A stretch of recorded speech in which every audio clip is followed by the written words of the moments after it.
So before we get into those proofing profiles, which is what we're going to be looking at next, I wanted to show you one quick thing that may not be terribly obvious about what we just did when we converted from sRGB to Adobe RGB 1998.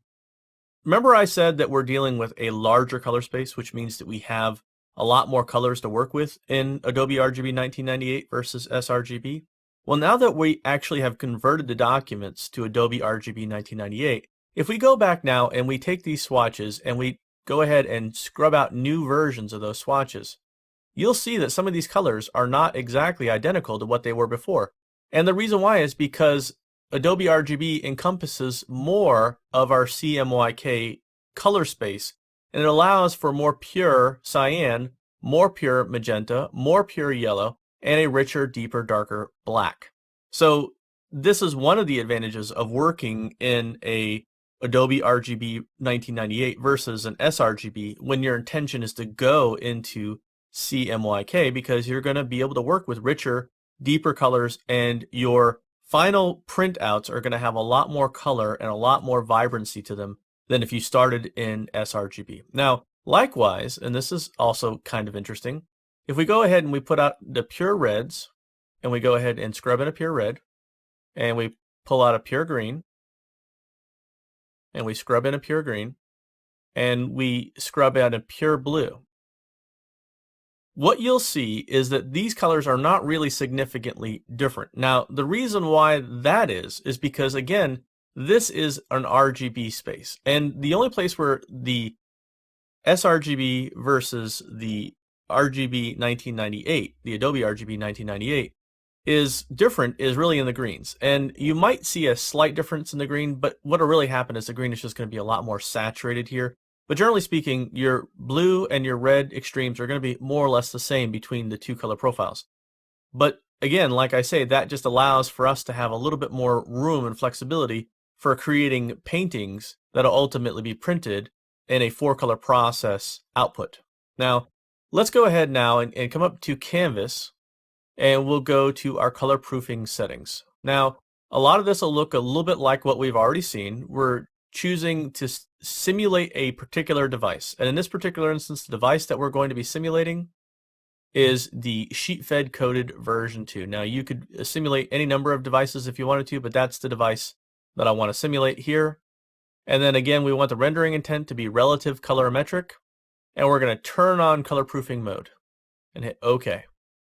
Now, immediately what you should see is that everything gets a lot darker and duller. Now, part of the reason why this is because what we've done is we've effectively turned on real paper view, meaning that the white of the paper on the computer screen is much brighter than any real paper can be in the real world. And the reason why is because real paper in the real world doesn't emit light, whereas a computer monitor does.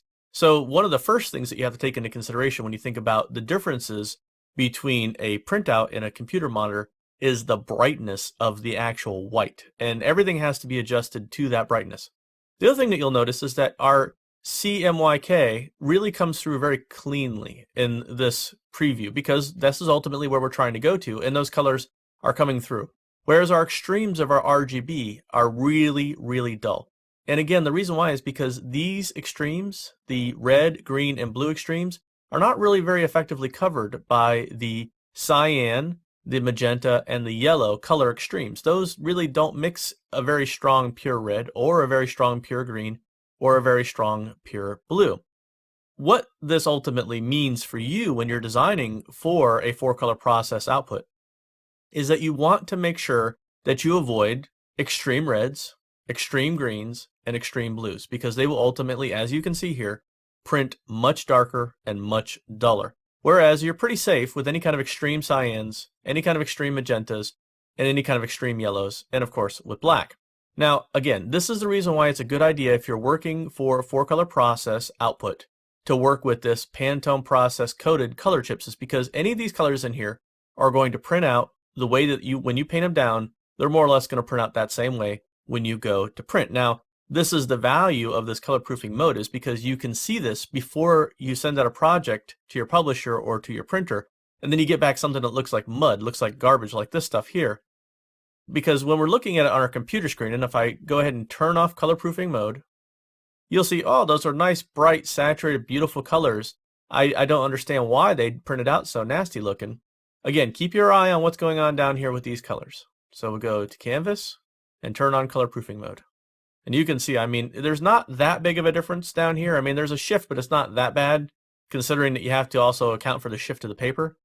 But the green and the red and the blue are all just really, really bad. And of course, this is the problem with this color picker widget, is because it allows you to pick colors, especially in the blue, green, and red extremes, that are never ever going to be able to print within any kind of 4-color process output. So I really tend to tell people when they're working for print to just not use this thing really at all, and instead to focus on using these types of swatches here. And again, this Pantone process coded is an excellent swatch set to be working with because it gives you a huge range of colors, and at the same time you can feel comfortable knowing that they're going to print out fairly well for you. Whereas when you're picking colors here, you're really doing a crapshoot. Now, of course, that's the purpose of this color proofing mode, is to check yourself and to know if you've gotten yourself into any kind of problems.